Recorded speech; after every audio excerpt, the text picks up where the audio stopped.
کہنا نہیں آتا ہے. جیسے وہ گجرات کا وہ بندر جو ناچتا ہے نعت کے نام پہ، اس کو عزت کہنا نہیں آتا ہے، اس کو ذلت کہنا نہیں آتا، عزت جلت کرتا ہے. اور اس کو سارا ہندوستانی ہیرو بنایا ہوا ہے. اس کی زبردست بائیکاٹ کرو سارے ہندوستان میں. اگر اسی کو بلانا ہے تو پھر دوسرے دن تم قوالوں کو بلاؤ گے، ہارمونیم اور طبلہ والے کو بلاؤ گے. اس جو بھی مکسچر مشین والا ہے خبردار کبھی اس نعت خواہ کو مت بلاؤ. بائیکاٹ، مکسچر والا، مشین والا، ایکو والا، کبھی اس کو نہیں بلایا جائے. سمپل ڈھنگ سے جو نعت پڑھتا، ابھی نعت پڑھی انہوں نے، کتنی اچھی نعت پڑھی انہوں نے، ماشاءاللہ سبحان اللہ. ہمارے ہندوستان کا ایک بہت پرانا مشہور نعت خواہ ہے اسد اقبال. اب وہ کہاں ناچتا ہے، کہاں صاحب وہ مشین رکھتا ہے، پیر سے ایسے ایسے دباتا ہے، کہاں دباتا ہے اس نے. اب آج 35 سال سے نعت پڑھ رہا ہے، اچھی نعت پڑھ رہا ہے، آواز ویسی ہے. تو اب قاعدے سے ہاں وہ اچھی آواز بھی صحیح. مسلمان مرد تلاوت کرے کام شروع کرنے سے پہلے، تلاوت 5 منٹ جلدی سے ختم کیجیے. باقی وہ ناچے گا 1 گھنٹہ 1.5 گھنٹہ 2 گھنٹے تک. نعت پاک کو ناچ نہیں بولا جاتا ہے، نعت پاک کو مجرا نہیں بولا جاتا ہے. جو تمہارا اسٹائل، جو تمہارا ڈھنگ ہے، اس ڈھنگ کی مذمت کی جاتی ہے، نعت کی نہیں. جو نعت دل سے پڑھے تو بندہ ولی بن جائے گا. جو دل سے مصطفیٰ سے عشق کرے تو وہ ولی بن جائے گا. دل سے جو کرے. زبان سے ہم آپ کے بغیر نہیں جئیں گے، نماز فجر ظہر عصر سب غائب ہے. وہ تو ساری زندگی پڑھتا رہے گا نعت، ولایت کی کیا برکتوں کو محسوس ہی نہیں کر سکتا ہے. عاشق رسول وہ ہوگا جو مصطفیٰ کی محبت میں مصطفیٰ کی پیروی کرتا ہے. عاشق رسول تو گردن کٹانے کو تیار رہتا ہے. گردن کٹ جو نماز فجر کے لیے نہ اٹھ پایا وہ گردن کیا کٹا پائے گا. بس صرف 2 پیسہ کمانے کے لیے یہ سارے نام لیے جاتے ہیں. اعلیٰ حضرت کے سامنے ایک شخص آیا، کہا حضور میں نے نعت لکھی ہے. اس نعت کے اشعار میں جب دیکھا، میں آپ کے لیے تڑپ رہا ہوں حضور، آپ کی جدائی میں بے چین ہوں. اعلیٰ حضرت نے کیا کہا؟ جو کچھ آپ نے لکھا ہے وہ اگر آپ کے دل میں ہے تو آپ ولی ہیں. جو آپ لکھے ہیں کہ ہم حضور کی یاد میں تڑپ رہے ہیں، ہجر میں بے چین ہیں، اگر واقعی آپ بے چین ہیں آپ ولی ہیں. ولی یہ کون بول رہا؟ قطب الارشاد. یہ کون کہہ رہے ہیں؟ نائب غوث اعظم. یہ کون کہہ رہے ہیں؟ شیخ الاسلام والمسلمین. ہم لوگوں کی بات تو کمزور ہے، شیخ الاسلام والمسلمین کی باتیں ہیں. کیا کہہ رہے ہیں؟ اگر یہ بات آپ دل کی کیفیت ہے تو آپ ولی ہیں. ظاہر سا نہیں کہ اپنی بات چلانے کے لیے کہ وہ جو اس دن تماشا ہوا، میں نے کہا تھا کہ ان کی نعت لاسٹ میں پڑھنا، پہلے تقریر کروا لو، مجمع ہے بڑا، دن کا پیغام پہنچوا دو. وہ بولا نہیں ہم ایک ہی بار پڑھیں گے، چاہے پہلے پڑھیں کہ بعد میں پڑھیں، 1-2 بار نہیں پڑھیں گے، ایک ہی بار پڑھیں گے. تو ان کی بات مان لیا، میری بات نہیں مانی. جلسہ والا ان کی بات مان لیا. میں نے کہا تھا تقریر پہلے کرواؤ، میری بات نہیں مانی. انہوں نے کہا ان کی بات مان لی. ظاہر سی بات ہے، نیت جہاں خراب ہوگی تو برکتیں کہاں سے ظاہر ہوں گی. عالم دین کو سمجھ کر پڑھنا چاہیے. درود پاک پڑھنے کی برکتیں بے شمار ہیں. غریبی کا سب سے بہتر علاج ہے حضور پر کثرت سے درود پڑھنا.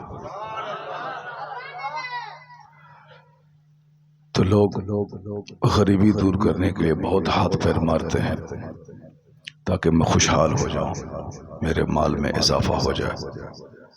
تو ان کو دوسرے ہاتھ پاؤں مارنے سے پہلے روزانہ کم سے کم 1000 بار حضور پہ درود بھیجنے کا وظیفہ کر لینا چاہیے.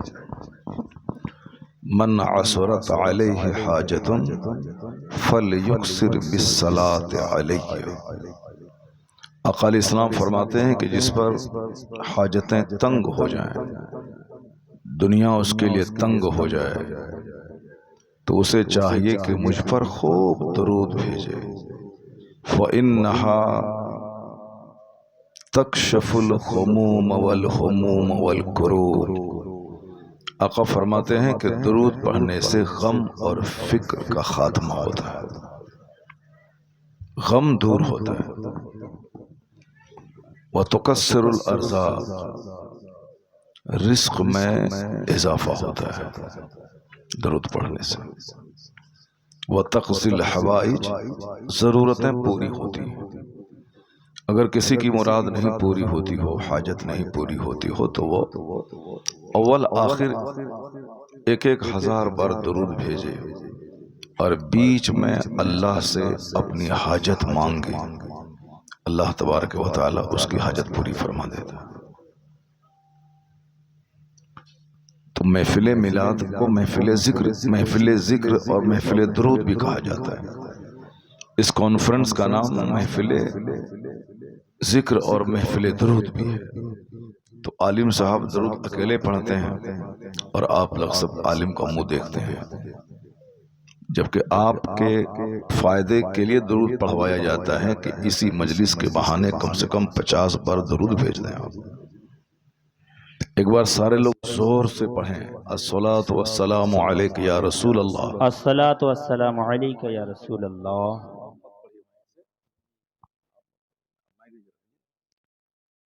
سارے لوگ زور سے بولیں، الصلاۃ والسلام علیک یا رسول اللہ وعلی آلک واصحابک یا نور اللہ۔ اس کو بالکل زبان پہ چڑھا، ایکسیڈنٹ کر گئے آپ تو آپ زبان پہ درود جاری رہا تو سمجھ لیں کہ سیدھے جنت کا راستہ طے کر لیا۔ ٹرین پہ سفر کر رہے ہیں، کوئی کام نہیں مل رہا ہے تو واٹس ایپ چلا رہے ہیں، یوٹیوب چلا رہے ہیں، فالتو کی باتیں کر رہے ہیں، ٹائم برباد کر رہے ہیں۔ ٹرین یہاں سے کلکتہ جا رہی ہے مالدہ سے، 5 گھنٹے لگتے ہیں۔ اب وہ 5 گھنٹے یا تو بندہ سو کے گزارتا ہے یا دوسروں سے فالتو باتیں کرتا ہوا گزارتا ہے۔ کاش پیشاب پخانہ اور کھانے کے علاوہ صرف 2 گھنٹے میں اگر وہ 2000 درود پڑھ لے، یہ یادگار سفر ہو جائے گا اس کا۔ کوئی نہیں کرتا، سارے لوگ صرف دوسروں کا منہ دیکھتے ہیں، دوسروں کا منہ دیکھتے ہیں، اور نہیں اس سے فرصت ملی تو موبائل چلاتے ہیں۔ موبائل میں اچھی چیزیں نہیں دیکھتے ہیں، موبائل میں کتاب بھی زیادہ نہیں پڑھنا چاہیے آدمی کو، کیونکہ اس سے آنکھ کی بینائی کم ہوتی ہے۔ اپنے ساتھ سفر میں پہلے بزرگان دین کتابیں رکھا کرتے تھے اور جہاں موقع ملا کتابوں کا مطالعہ کرتے تھے۔ کتاب پڑھنا چاہیے، اور کتابوں کے مطالعے سے دل زندہ ہوتا ہے، آنکھیں مضبوط ہوتی ہیں۔ تو موبائل کا بالکل ضرورتاً استعمال کرے بندہ۔ میں اکثر یہی کہتا ہوں کہ یہ بہت اللہ کی بہت بڑی نعمت ہے، یہ موبائل بہت بڑی نعمت ہے۔ اتنی بڑی نعمت ہے کہ پہلے آپ اپنے بیٹے کو خط لکھتے تھے، مالدہ سے دلی میں رہنے والے بیٹے کو، تو وہ خط 10 دن میں پہنچتا تھا، پھر وہاں سے جواب 10 دن کے بعد آتا تھا، تب پتا چلتا تھا کہ میرا بلال کیسا ہے۔ کتنی بڑی نعمت ہے اللہ کی کہ 1 سیکنڈ میں اپنے لال سے آپ بات کر لیتے ہیں۔ جو کام پہلے 20 دن کے بعد ہوتا تھا کہ خط لکھے، 1 ہفتے میں پہنچا، پھر وہاں سے جواب 1 ہفتے کے بعد آیا، 1 منٹ میں وہ کام ہو جاتا ہے۔ اب اتنی بڑی نعمت اللہ نے دی، بندہ اس کا کتنا غلط استعمال کر رہا ہے، کتنا اس کا مس یوز کر رہا ہے۔ پہلے مالدہ شہر میں آپ کی اگر 3 دکان ہوتی تھی تو آپ کو 1 گھنٹہ یہاں، 1 گھنٹہ وہاں، 1 گھنٹہ وہاں ٹائم دینا پڑتا ہے۔ لیکن اس موبائل نے کس قدر آسانیاں پیدا کر دی کہ بیک وقت 10 دکان کو بندہ ڈیل کر لیتا ہے۔ پہلے آرڈر دینے کے لیے مالدہ سے دلی جانا پڑتا تھا، پھر وہاں سے مال لانا پڑتا تھا۔ ابھی کچھ نہیں، صرف آپ موبائل سے آرڈر دے دیں، وہاں سے مال پہنچ جائے گا، اسی موبائل سے آپ پیسے بھیج دیں اس کو۔ کتنی آسانیاں پیدا ہو گئی، ایک بہت بڑا تحفہ ہے اللہ کی طرف سے موبائل۔ لیکن جس طرح بندہ دوسری نعمتوں کا غلط استعمال، مس یوز کرتا ہے، اسی طرح موبائل کا بھی غلط استعمال شروع کیا۔ موبائل کا غلط استعمال اتنا ہوا کہ جس بچے کو ڈی ایم بننا تھا وہ چپراسی بھی نہیں بن پا رہا ہے، جس بچے کو عاشق رسول ہونا تھا وہ صاحب گلی کوچے کا دل پھینک عاشق بن رہا ہے۔ اس موبائل نے صحت چھین لی، اس موبائل نے ہمارے بچوں کی پڑھائی چوپٹ کر دی، اس موبائل کی وجہ سے سماج گناہوں کے ڈھیر پہ کھڑا ہے۔ تو اب مسلمانوں کو کرنا یہی ہے کہ فالتو چیزوں سے بچتے ہوئے ضرورتاً اس کا استعمال کرنا ہے. اور یہ پیغام حضرت مولانا غلام حضرت مولانا شکیل آصفی صاحب قدس اللہ العالی ان سے پوچھیں کہ حدیث پاک میں کیسے دیا گیا ہے. جو ان نیسیسری چیز ہے، فالتو چیزیں یعنی بیکار کی چیزیں، جیسے بیکار گھومنا، بیکار باتیں کرنا، بیکار دوستی یاری کرنا، ضرورت سے زیادہ کھانا، بیکار سونا. سونا ہے 5 گھنٹے تو اب بندہ 10 گھنٹے سو رہا. کھانا ہے 4 روٹی تو کھیر کے ساتھ 10 روٹی بندہ دبا دے رہا ہے. پھر 2 4 5 دن لوز موشن ہو اور باتھ روم دوڑتا رہا ہے. بات ہو رہی ہے، بات کرتے کرتے ایسی بات زبان سے نکل گئی کہ جوتا چپل چلنے لگا، مار پیٹ ہونے لگی. غیر ضروری باتیں سے بچنا چاہیے، غیر ضروری کھانے سے بچنا چاہیے، غیر ضروری سونے سے بچنا چاہیے، غیر ضروری گھومنے سے بچنا چاہیے. اسی کو آقا علیہ السلام نے 1400 سال پہلے بڑی خوبصورتی کے ساتھ کہا، چونکہ سب سے بڑے محسن، سب سے بڑے معلم، سب سے بڑے ریفارمر کی ذات پیغمبر اعظم علیہ السلام کی ذات گرامی، ان سے اچھی بات کسی کی ہو ہی نہیں سکتی. آقا علیہ السلام نے کیا کہا؟ من حسن اسلام المرء ترکہ ما لا یعنی. میری ماں بہن بیٹیاں وہ بھی غور سے سنیں. غیر ضروری باتوں کی وجہ سے طلاق ہو رہی ہے، غیر ضروری باتوں کی وجہ سے تکرار ہو رہی ہے. اے لڑکا، اے سنو ادھر، کچھ سمجھ رہے ہو؟ بہت مار ماریں گے. میرے مدرسے کا بچہ ہوتا تھا ابھی ایک تماچا مار کے چہرہ لال کر دیتے. حضرت حدیث پڑھ رہے تھے، یہ بات کر رہا ہے. میں ابھی تقریر کر رہا ہوں، 5 منٹ سے یہ بات ہی کر رہا ہے. یہ لوگ سوچ رہے ہیں کہ حضرت کوئی عجوبہ بات بولیں تاکہ اس کو سننے میں مزہ مل جائے. یہ سب بچے آگے بیٹھے ہوئے ہیں، ذرا بتائیں، سب ننگے سر بیٹھے ہوئے ہیں، سب ننگے سر بیٹھے ہوئے ہیں. سب کے سر کے بال کا اسٹائل دیکھیں جوکر کی طرح. اس کے ذمہ دار اس کے ماں باپ ہیں. ہم لوگوں کی ماں بچپن میں نہلا دھلا کے ٹوپی پہنا کے کرتا پاجامہ پہنا کے تب محفل میلاد میں بھیجتی تھی کہ بیٹا آج محفل میلاد ہے جاؤ. تب جو بات ہم لوگ آج سے 50 سال پہلے سنے تھے، 40 سال پہلے، وہ باتیں آج تک یاد ہیں. ہم لوگ محفل میلاد میں جاتے تھے، اپنے استاذ کا، اپنے عالم کا ہاتھ چومتے تھے، ان کے ہاتھ کو اپنے سر پہ رکھ کے ان سے دعائیں لیتے تھے. اور یہ ننگے سر آ گیا، پتہ نہیں کیسی ماں ان کی ہے، کیسے باپ ان کے ہیں. ایسا نہیں کہ بچہ بڑا ہو جائے گا تو خود سے سیکھ لے گا، ایسا نہیں ہوتا ہے. بچہ بڑا ہونے کے بعد ٹائٹ ہو جاتا ہے اور پھر وہ ساری زندگی بڑھاپے تک وہ عادت نہیں چھوٹتی ہے. مدرسے میں جو بچے پڑھتے ہیں ہمارے ہیں، جو بچپن سے نماز کی عادی بنے وہ بڑھاپے تک نماز کا عادی رہتے ہیں.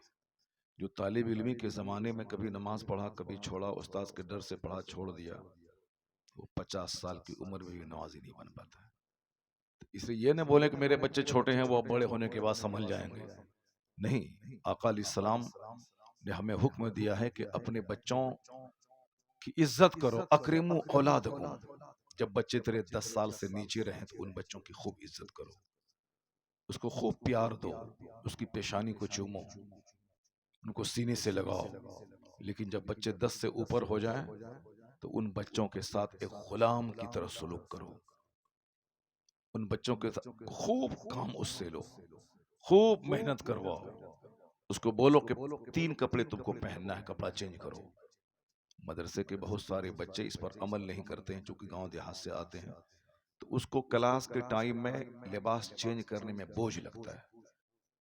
اس کو بوجھ معلوم ہوتا ہے کہ لباس نہیں چینج کرتے، جبکہ اسکول کے بچے 4 ڈریس پہنتے ہیں ڈیلی. کلاس کے ٹائم کا ڈریس الگ ہے، یونیفارم، وہاں سے آنے کے بعد جنرل لباس، کھیل کے ٹائم کا ڈریس الگ ہے، پھر رات میں نائٹ ڈریس الگ ہے، تاکہ بچے ایکٹیو رہیں، سست کوڑھی نہیں بن جائیں، کام چور نہیں بن جائیں. اور یہ وقت ہے 10 سے لے کے 20 سال کے بیچ کا. اس ٹائم میں بچوں کو خوب باپ کام لے اس سے. ایسا نہیں کہ ہم خود کر لیں گے تم مت کرو. جسے ہماری ماں بہن بیٹیاں اپنی بیٹیوں کو کام کرنے نہیں دیتی ہیں، نہیں ہم کر دیں گے تم مت کرو.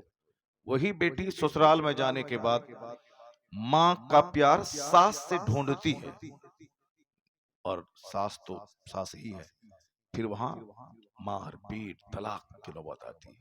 جو ماں اپنی بچی سے خوب کام لیتی ہے، جھاڑو لگاؤ، کھانا بناؤ، ناشتہ بناؤ، بریانی بناؤ، قیمہ بناؤ، کوفتہ بناؤ، دال اس طرح بناؤ، روٹی ایسے بناؤ، یعنی جو طرح طرح کے آئٹم سکھاتی ہے اور ہمیشہ کام میں لگا کے رکھتی ہے، اس کی بیٹی کی شکایت سسرال سے کبھی نہیں آتی ہے۔ اس کی بیٹی بجلی کے نام سے پکاری جاتی ہے، ساس کی نگاہوں میں عزیز بن جاتی ہے، ان کا شوہر اس سے خوش رہتا ہے، چونکہ عورتوں کے تعلق سے شوہر کا ایک مزاج ہوتا ہے کہ ان کا ہاتھ ہر وقت کام میں لگا رہے، ساس بھی چاہتی ہے کہ ہر وقت یہ کام میں لگی رہے۔ کیا مطلب؟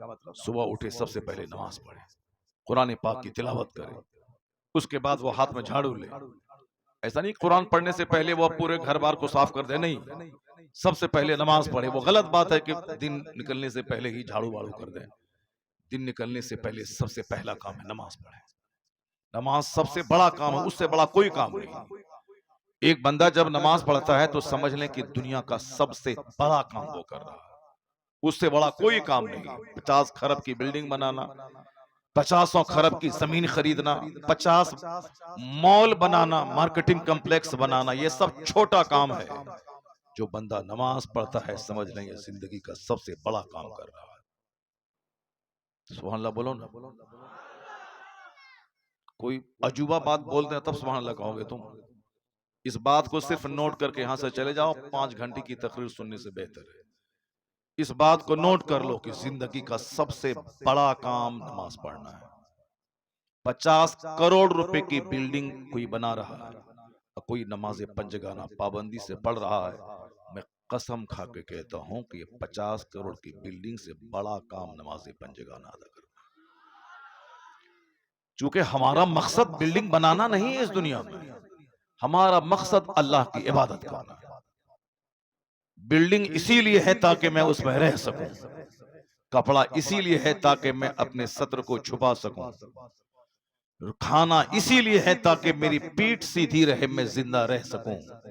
اور زندہ کیوں رہوں؟ اللہ کی عبادت کر سکوں۔ مقصد حیات اللہ کی عبادت ہے کہ ہم کو اللہ کی بندگی کرنی ہے۔ اب بندگی کرنے کے لیے زندہ رہنا، زندہ رہنے کے لیے کھانا کھانا، زندہ رہنے کے لیے کپڑا پہننا، زندہ رہنے کے لیے سر چھپانے کے لیے گھر چاہیے۔ گھر بنانا مقصد حیات نہیں ہے، زندہ رہنے کے لیے ایک چیز ہے وہ۔ کھانا کھانا یہ مقصد حیات نہیں ہے، زندہ رہنے کے لیے ایک ضروری چیز ہے۔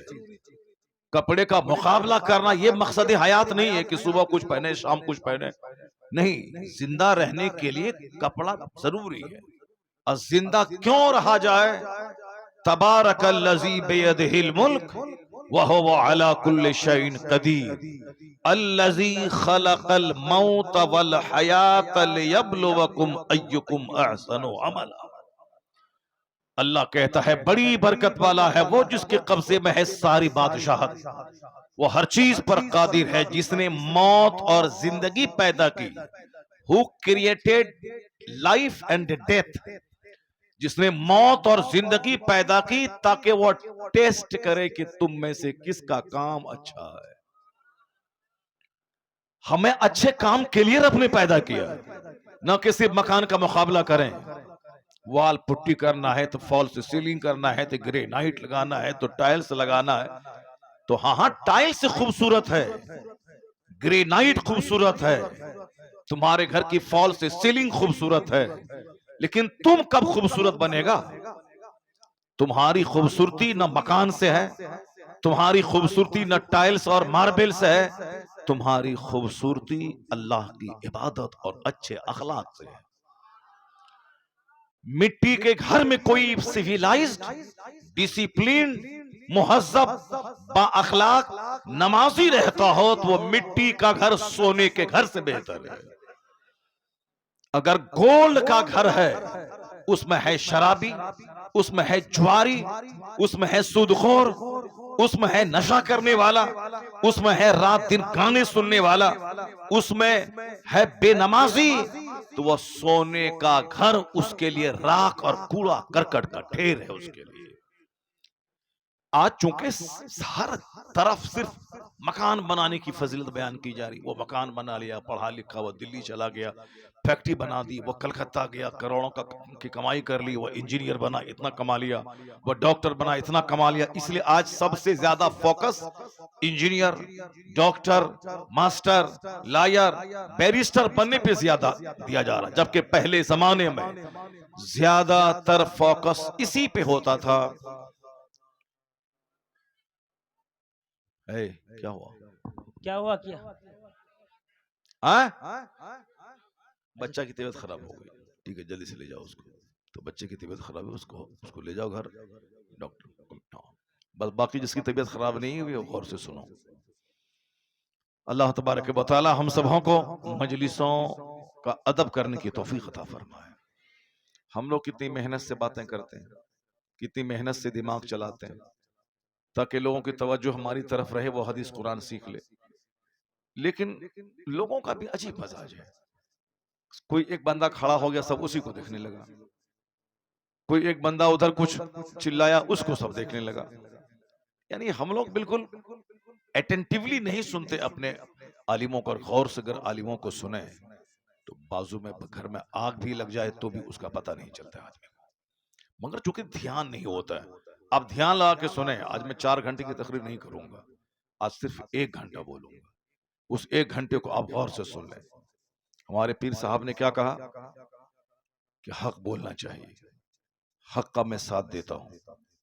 عالموں کا کام یہ نہیں کہ بہت لمبا چوڑا جبہ روزانہ 5 بار بدلے، عالم کا کام یہ نہیں کہ جیسا جبہ اسی رنگ کی پگڑی، اسی رنگ کی گھڑی، اسی رنگ کا جوتا، نہیں، عالم سمپل رہیں مگر بات حق بولیں تو وہی ہمارے لیے بادشاہ ہیں۔ عالم کی نقل عوام کرتے ہیں، عالم کے چلنے پھرنے کے انداز کو پبلک دیکھتی ہے، اس لیے عالم دوسروں کے لیے ماڈل ہے۔ اب ہمارے سامنے کوئی ناچ رہا ہو، گا رہا ہو اور ہم مسکرا رہے ہوں تو ہم عالم سے قیامت کے دن کل سوال ہوگا کہ تمہارے سامنے گناہ ہوتا رہا، تم نے کیوں نہیں ٹوکا، تم نے کیوں نہیں روکا؟ تمہارا کام مکان بنانا، گاڑی خریدنا نہیں ہے، تمہارا مکان ہے، تمہارا کام ہے مصطفیٰ کا پیغام لوگوں تک پہنچا دینا۔ آقا فرماتے ہیں من رعا منکم منکرن فلیغیرہ بیدی، if anyone among you sees an evil action, he should stop it with his hand۔ سب سے پہلا کام، اگر تم میں سے کوئی دیکھے کسی غلط کام کو کہ غلط کام ہو رہا ہے تو سب سے پہلی ڈیوٹی ہے کہ اس کو ہاتھ سے روک دے، ہاتھ سے روکے اس کو، زبان سے بعد میں، دل سے بعد میں، سب سے پہلے ہاتھ سے روکے، سب سے پہلے ہاتھ سے روکے۔ بادشاہ پہ لازم ہے کہ وہ تقریر نہیں کرے، بادشاہ پہ لازم ہے کہ وہ ڈنڈے کا استعمال کر کے گناہ کو روک دے۔ کہیں شراب کی بھٹی چل رہی ہے، گاؤں کے پردھان، گاؤں کے مکھیا، گاؤں کے زمیندار جس کی زمین پہ لوگ چلتے ہیں، اس پہ لازم ہے کہ وہ ہاتھ سے اس گناہ کو روک دے۔ وہ بولے کہ اگر تم نے شراب نہیں چھوڑا تو تم کو میں اپنے اس کھیت پہ چلنے نہیں دوں گا، اگر تم نے بدکاری نہیں چھوڑی میں تم کو اس گاؤں میں گھسنے نہیں دوں گا۔ یہ لازم ہے زمینداروں پہ، پردھان پہ، مکھیا پہ، ایم ایل اے پہ، ایم پی پہ، جو گاؤں کے سرکردہ افراد ہیں، اس کے لیے ضروری ہے کہ وہ گناہوں کو ہاتھ سے روک دے۔ سب سے پہلے فَلْيُغَيِّرْهُ بِيَدِهِ، اس کو بدل دے، اس کو روکے، اس کو ہاتھ سے روکے۔ فَإِن لَمْ يَسْتَطِعْ، if he is unable to do so، if he is unable، اگر وہ مجبور ہے کہ ہاتھ سے نہیں روک پائے گا، ہاتھ سے روکیں گے تو میرے پاس اتنی طاقت نہیں ہے کہ سامنے والے سے مقابلہ کر پائیں، تو کہتے ہیں کہ دوسرا درجہ یہ ہے گناہوں کو روکنے کا، گناہوں سے سماج کو بچانے کا۔ پہلا درجہ تو ہے کہ ہاتھ سے روکے، یہ کام بادشاہوں کا اور ذمہ داروں کا ہے، اور جو بھی آدمی کوئی بھی آدمی، اینی بڈی، اگر اپنے پڑوس کو ہاتھ کے ذریعے روک سکتا ہے تو روک دے، اگر نہیں روک سکتا ہے تو دوسرا اسٹیج ہے، دوسرا درجہ ہے کہ فَلْيُغَيِّرْهُ بِلِسَانِهِ، اس کو اپنی زبان سے روکے، زبان سے کہے کہ یہ حرام ہے، زبان سے بولے کہ یہ ناجائز ہے، زبان سے بولے کہ یہ اچھا نہیں کر رہے ہو تم۔ اگر کوئی پڑوس کا آدمی نماز نہیں پڑھ رہا ہے اور آپ پابندی سے نماز پڑھیں تو آپ پر یہ لازم ہے کہ آپ ان کو کہیں، کیونکہ قیامت کے دن آپ کے خلاف مقدمہ درج کرے گا وہ اللہ کے سامنے، کہے گا الہی میرا حق دبایا ہے۔ وہ بندہ بولے گا الہی میں نے کیا حق دبایا اس کا، میں نے نہ زمین اس کی لوٹی ہے، نہ میں نے اس کا پیسہ لیا ہے، نہ میں اس کے باغ کا پھل توڑا ہے، آخر میں نے کیا حق لوٹا اس کا؟ وہ شخص کہے گا الہی یہ سچ ہے کہ اس نے میرا نہ مکان لوٹا ہے، نہ زمین لوٹی ہے، نہ پیسہ لوٹا ہے، البتہ یہ 5 وقت نماز مسجد پڑھنے جاتا تھا، مگر یہ دیکھتا تھا کہ میں نماز نہیں پڑھ رہا ہوں، اس نے مجھ کو کبھی نماز پڑھنے کے لیے کہا نہیں۔ اللہ الصمد۔ تو اکیلے نماز پڑھنا کمال نہیں ہے، اپنے پڑوسیوں، اپنے رشتہ داروں، اپنی بیوی، اپنے بچوں، اپنے ماں باپ کو بھی پیار سے کہہ کر کے نماز پڑھوانا یہ ضروری ہے۔ اور اگر قبول کر لی گئی آپ کے خلاف، اگر یہ مقدمہ قبول ہو گیا تو پھر آپ کی نیکی اس پڑوسی کو دے دی جائے گی، اس کا گناہ آپ کو دے دیا جائے گا۔ تم جان بوجھ کر تم نے ان کو کیوں نہیں گناہوں سے روکا، تم نے کیوں نہیں ٹوکا؟ تو صرف اپنا نماز پڑھنا کمال نہیں ہے، دوسروں کو نماز پڑھانا بھی ضروری ہے۔ صرف اپنے شراب سے بچنا ضروری نہیں ہے، دوسروں کو بھی شراب سے بچانا ضروری ہے۔ صرف اپنے خلاف شرع کام کرنے سے بچنا ضروری نہیں، دوسروں کو بچانا بھی ضروری ہے۔ اگر ہاتھ سے تو ہاتھ سے، اس لیے حضور کہتے ہیں مرو اولادکم بالصلاۃ وہم ابناء سبع سنین، اپنے بچوں کو حکم دے نماز کا جب تیرا بچہ 7 سال کا ہو جائے۔ یہ سارے ماں باپ پہ لازم ہے کہ اپنے بچے جس کی عمر 7 سال ہو اس کو نماز کا آدیش دے۔ کبھی نماز پڑھے گا کبھی چھوڑے گا، پوچھے مفتی صاحب سے، 7 سال میں نماز فرض ہوتی نہیں، 7 سال کی عمر میں بچہ تو ایسے ہی غیر مکلف ہے، شریعت کا قانون اس پہ نافذ نہیں ہوتا ہے، وہ نابالغ ہے، لیکن مصطفیٰ حکیم ہے، حکمت والے ہیں، سرکار معلم ہے۔ آقا کی حکمت یہ ہے کہ جب 7 سال کا بچہ جو بالکل ہوش اب سنبھال چکا ہے اس کو نماز کا آدیش دو گے تو وہ کبھی پڑھے گا کبھی چھوڑے گا، عشاء پڑھے گا فجر چھوڑے گا، فجر پڑھے گا ظہر چھوڑے گا، کبھی ظہر پڑھے گا مغرب چھوڑے گا، لیکن وہ کبھی جائے گا 5 ٹائم میں 2 ٹائم، 1 ٹائم، 4 ٹائم وہ پڑھے گا۔ اسی طرح کرتے ہوئے اس کی عمر ہو جائے گی 10 سال۔ آقا فرماتے اب 10 سال کا جب بچہ تیرا ہو جائے اور نماز کا عادی نہیں بنے تو آقا فرماتے ہیں وَاضْرِبُوهُ، اسے مارو، اسے مار کے نمازی بناؤ۔ مرو اولادکم بالصلاۃ وہم ابناء سبع سنین وَاضْرِبُوهُمْ عَلَيْهَا وَهُمْ ابْنَاءُ 10 سنین، جب تیرے بچے کی عمر 10 سال ہو جائے اور نمازی نہ بنے اسے مار کے نمازی بنا۔ 7 سال میں نماز کا آدیش دی، بیٹا چلو نماز پڑھنے کے لیے، بیٹا آؤ میرے ساتھ کھڑے ہو کے نماز پڑھو۔ عشاء پڑھا فجر میں سو گیا، اس کو اٹھانے کی ضرورت نہیں ہے، بچہ ہے سو گیا چھوڑ دو اسے۔ ظہر میں پڑھاؤ، عصر میں پڑھاؤ، مغرب میں پڑھاؤ، عشاء سے پہلے سو گیا چھوڑ دو۔ لیکن جب 10 سال کا ہو جائے اسے مار کے نمازی بناؤ۔ 10 سال کے ہونے کے بعد اگر وہ اب تک جمع نہیں ہوا ہے تو اس کو نماز قضا کرنے کے بعد اس کو حکم دو کہ تم نے ظہر نہیں پڑھی تھی ظہر پڑھو، بیٹا تم نے عشاء کی نماز نہیں پڑھی تھی اس کو فجر سے پڑھو، تم نے فجر نہیں پڑھی تھی ظہر میں پڑھو۔ لیکن جب بچہ جوان ہو جائے، جوان ہونے سے پہلے پہلے اس کو نمازی بنا دینا ہے، مار کے ہو یا پیار سے ہو، تاکہ 10 سال کے بعد جس دن نماز فرض ہوئی اس پر، جس دن مرد یعنی لڑکا نائٹ فال اس کو ہوا، کپڑا خراب خواب میں ہو گیا، اس دن وہ جوان ہو گیا، اب شریعت کے سارے قوانین اس کی طرف متوجہ ہو گئے، اب نماز فرض ہو گئی، اب روزہ فرض ہو گیا۔ اب کیا ہے کہ ایک وقت کی نماز چھوڑنا اس کے لیے حرام اور گناہ کبیرہ ہے، بڑا گناہ، میجر گناہ، بڑا گناہ۔ نماز پڑھنا فرض اعظم ہے تو نماز چھوڑنا گناہ اعظم ہے، بڑا گناہ ہے نماز چھوڑنا۔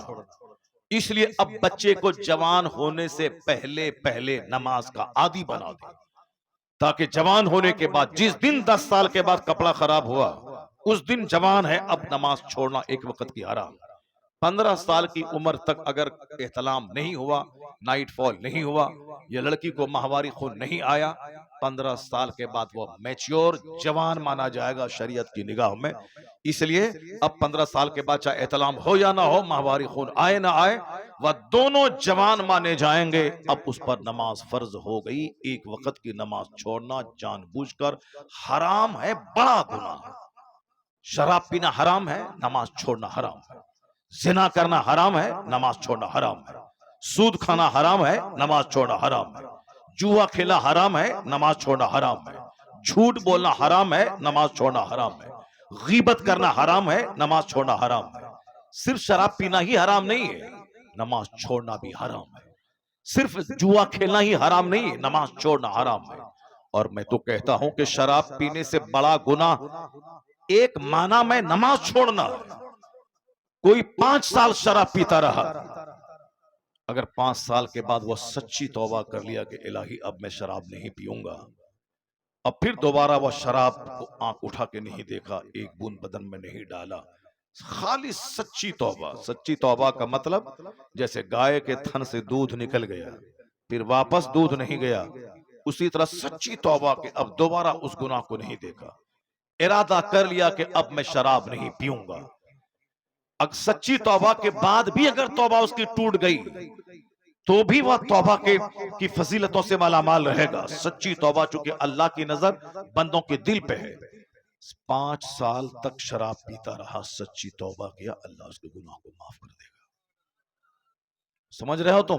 لیکن سنو، پوچھو مفتی صاحب سے، نماز فرض ہوئی 15 سال میں، بندہ نماز شروع کیا 25 سال میں، حالانکہ 25 سال میں نماز لوگ شروع کرتے نہیں ہیں۔ اگر سارے لوگ 25 سال کی عمر میں بھی نمازی بن جائیں تو بھی مسجد ہمیشہ فجر کے ٹائم میں بھی بھری رہے گی، چونکہ 25 سال کے بے شمار نوجوان سماج میں ہیں، مگر مسجد فجر کے ٹائم میں صرف 5 بوڑھے رہتے ہیں جس کے پاؤں قبر میں لٹک رہے ہوتے ہیں۔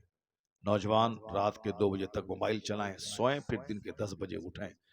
کافروں کی طرح، مشرکوں کی طرح، جیسے وہ لوگ کوئی جینے کا یہ اصول نہیں ہے، جب چاہا کھایا، جب چاہا سویا، جب چاہا جاگا۔ مسلمانوں کا ٹائم ٹیبل ہے، کھانے کا ٹائم، نماز کا ٹائم، روزے کا ٹائم، حج کا ٹائم، زکوٰۃ کا ٹائم، ایک ایک منٹ قیمتی ہے مسلمان کے لیے۔ اگر 4:10 پہ آخری ٹائم ہے سحری کرنے کا تو 4:11 پہ دانا حرام، پانی حرام، بیوی کا استعمال حرام۔ لیکن اگر 6:10 پہ افطار کا ٹائم ہے تو 6:10 سے پہلے دانا پانی حرام، اور 6:10 کے بعد حلال۔ 1 منٹ پہلے حرام، 1 منٹ کے بعد حرام، حلال۔ 1 منٹ پہلے حلال، 1 منٹ کے بعد حرام۔ کچھ سمجھتے ہو کہ جس اسلام میں ایک ایک منٹ قیمتی ہے، اس اسلام کا ماننے والا 2 گھنٹے چائے کی دکان پہ گزارے گا، اس اسلام کا فالوور 3 گھنٹے سنیما ہال میں گزارے گا، اس اسلام کا ماننے والا 2 گھنٹے بس اسٹینڈ میں بیٹھ کر گپ شپ کرے گا، اور جمعہ کے دن 5 منٹ اگر خطبہ لمبا ہو گیا تو امام صاحب کو بھگانے کی ترکیب بنائے گا۔ آج جس مصیبتوں میں میں مبتلا ہوں، یہ صرف مصطفیٰ کے احکام کو نہ ماننے کا نتیجہ ہے۔ اور جب مصیبتیں آتی ہیں تو کہتا ہے اللہ کہاں ہے، رسول اللہ کہاں ہے؟ اللہ کہاں ہے یہ مت بول اللہ کہاں ہے، یہ بول کہ تو کہاں کھڑا ہے۔ اللہ تیری شہ رگ سے زیادہ قریب ہے، مگر بندے بتا دے تو کہاں ہے، تیرا گھر کہاں ہے، تیری اولاد کہاں ہے، تیرا معاشرہ کہاں ہے۔ رسول پاک تو تیری جان سے زیادہ قریب ہے۔ النبی اولا بالمؤمنین من انفسہم، نبی مسلمانوں کی جان سے زیادہ قریب ہے۔ یہ مت بول مصطفیٰ کہاں ہے، یہ بول کہ تو کہاں ہے۔ تیرا ہیئر اسٹائل کافروں جیسا، تیرا پھٹا ہوا جنس کافروں جیسا، تیرے گلے کی سکری، تیرے پاؤں ہاتھ کا بالا، پاؤں کا دھاگا کافروں جیسا، اور تو کہتا ہے کہ اللہ کہاں ہے۔ رسول اللہ کا آواز آتی ہے ہم تو مائل بکرم ہے، کوئی سائل ہی نہیں، راہ دکھلائے کسے کوئی رہروے منزل ہی نہیں۔ تو بتا دے تو کہاں ہے، تو مصطفیٰ کا غلام بن جا، آج بھی عزت تیرے لیے، حکومت تیرے لیے، جنت تیرے لیے۔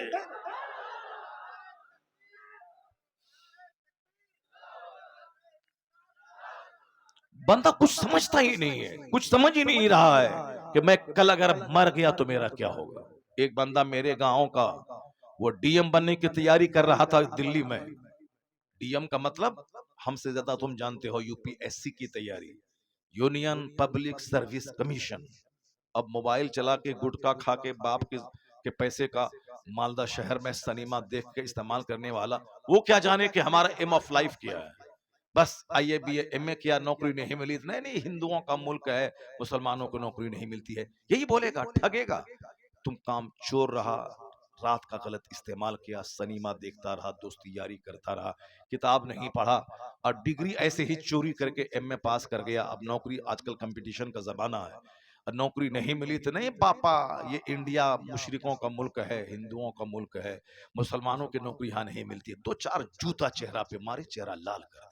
ہندوؤں کا ملک ہے یہ نہ ہندوؤں کا ملک ہے نہ سکھوں کا ملک ہے, یہ ملک سارے ہندوستانیوں کا ہے, یہ ملک ہمارا ہے. اگر ہندوؤں کا ملک ہوتا تو شاہ فیصل نام کا لڑکا کشمیر کا آئی ایس میں پورے انڈیا میں ٹاپ نہیں کرتا. اگر صرف ہندوؤں کا منہ دیکھ کے نوکری ملتی تو پچھلے سال 35 مسلمانوں کے لڑکے ڈی ایم نہیں بنتے. میرے پاس ہر سال کا ڈاٹا موجود ہے. مودی جی کے آنے کے اس 10 سال کے پیریڈ میں کتنے بچے آئی ایس آفیسر بنے, وہ سب ڈاٹا ہے. پچھلے سال مسلمانوں کی ایک بیٹی گورکھپور کی نوشین نام کی, انہوں نے آئی ایس میں 9واں رینک لایا. جبکہ آئی ایس کوئی کمپیٹ کر لے 800واں رینک بھی لائے تو بھی بہت بڑی بات ہے. 9واں رینک لانا اتنے لاکھ بچوں میں بہت بڑی بات ہے. اب ہماری بیٹی دوسروں کا منہ دیکھے گی, لو لیٹر لکھے گی, دوسروں سے چکر چلائے گی, وہ تو ٹیچر کلاس کی بن جائے گی. اب جو سارا ٹائم کتاب پہ لگائے گی, فوکس کرے گی, محنت کرے گی, نہ اپنے رشتہ داروں کی شادی میں جائے گی. یہ دنیاوی حساب سے میں کہہ رہا ہوں, باقی مذہبی اعتبار سے جو ہماری باتیں ہیں وہ تو ہے ہی. وَقَرْنَا فِي بُيُوتِكُنَّ وَلَا تَبَرَّجْنَ تَبَرُّجَ الْجَاهِلِيَّةِ. مذہبی طور پر تو یہی ہے کہ ہماری بچیوں کا مردوں کے ساتھ مل کے بیٹھ کے تعلیم حاصل کرنا درست نہیں ہے. مذہبی طور پر تو یہی ہے کہ ہماری ماں بہن بیٹیاں وہ دین سیکھیں, دین پڑھیں, کنیز فاطمہ بنیں. وہ ان کو نہیں بننا ہے ڈی ایم, بلکہ ڈی ایم بچہ پیدا کرنا ہے. سبحان اللہ. وہ کنیز فاطمہ بن کر ہیں, ان کی گود سے مجاہد پیدا ہو, صلاح الدین ایوبی جنم لیں, وہ اورنگزیب جیسا بادشاہ دنیا کو عطا کرے. وہ جب خود رہیں گی لنگٹی تو بچہ تو مہا پاپی پیدا ہو جائے گا. وہ رہیں گی تعلیم یافتہ مہذب کنیز فاطمہ, تب بیٹا غلام حسین پیدا ہو جائے گا. اس لیے ہمارا نقطہ نظر یہ, مگر دنیاوی نقطہ نظر کی بات میں کر رہا ہوں. ہمارے محلے میں ایک ہندو کی بیٹی کی شادی کے بعد اس نے پڑھائی جاری رکھی. شادی کے بعد پڑھائی ہمارے یہاں کیا پڑھائی, نوکری ملے گی تب شادی ہوگی, چاہے 50 سال کا بوڑھا ہو جائے, چاہے 54 سال کا بوڑھا ہو جائے, مگر شادی ہوگی کب, نوکری ملنے کے بعد. نوکری میں عورتیں بوڑھی ہو گئی, مرد بوڑھے ہو گئے, زندگی کی لذتوں سے دونوں محروم ہو گئے. 18 سے 22 سال کی شادی, وہ شادی ہے 50 ارب روپے کے مکان خریدنے میں, وہ مزہ نہیں ہے جو شادی کی پہلی رات میں مزہ ہے. مگر یہ مزہ اس کو ملے گا جو اپنی جوانی کی حفاظت کرے گا, جو جوانی کا غلط استعمال نہیں کرے. یہاں یہ بھی یوزڈ اور وہ بھی یوزڈ, وہ دونوں تو بولے گا یہ تو پہلے ہی کھا پی چکے ہیں, تو اب آج کیا مزہ آئے گا. اس لیے اپنے آپ کو ان یوزڈ رکھو, جوانی کی حفاظت کر, تاکہ شادی کی پہلی رات کو پتا چلے کہ میں نے کسی مرد کا منہ دیکھا ہے, میں نے کسی عورت کا منہ دیکھا ہے. پھر تو زندگی میں وہ لذتیں ملیں گی کہ سمجھ لو کہ اس سے بڑی کوئی لذت ہی زندگی میں نہیں ہے. یہاں تو صاحب سب کچھ تباہ و برباد ہو, جوانی برباد ہو گئی, آبرو لٹ گئی, شادی سے پہلے ہی سب کچھ تباہ و برباد ہو گیا. اب وہ شادی کو کیا سمجھے گا, شادی کے دن رو رہا ہے, شادی کو بوجھ سمجھ رہا ہے, عورت سے نفرت کر رہا ہے. وہ تو وہی کرے گا جو جانوروں جیسی زندگی گزار چکا ہو پہلے. ٹائم پہ شادی, وقت پہ شادی, وقت پہ اولاد, تاکہ ہم 60 سال کے رہے تو 30 سال کا میرا جوان بیٹا میرا پارٹنر ہو جائے, تاکہ ہم کو دنیا چھوڑنے کا کوئی غم میرے سینے پہ نہیں رہے. شادی ہوگی 50 سال میں, بیٹا پیدا ہوگا, اگر بیٹا بھی پیدا ہوا یہ 70 سال کا ہوگا, تب بیٹا ہوگا جا کر کے 20 سال کا. بیٹا سے کوئی فائدہ اس کو نہیں ملے گا. اگر بیٹی پیدا ہوئی تو مرنے والا بڈھا 70 سال کا رہے گا, بیٹی ہوگی اس کی 20 سال کی. اب شادی نہ کرانے کا غم لے کے بڈھا مر جائے گا.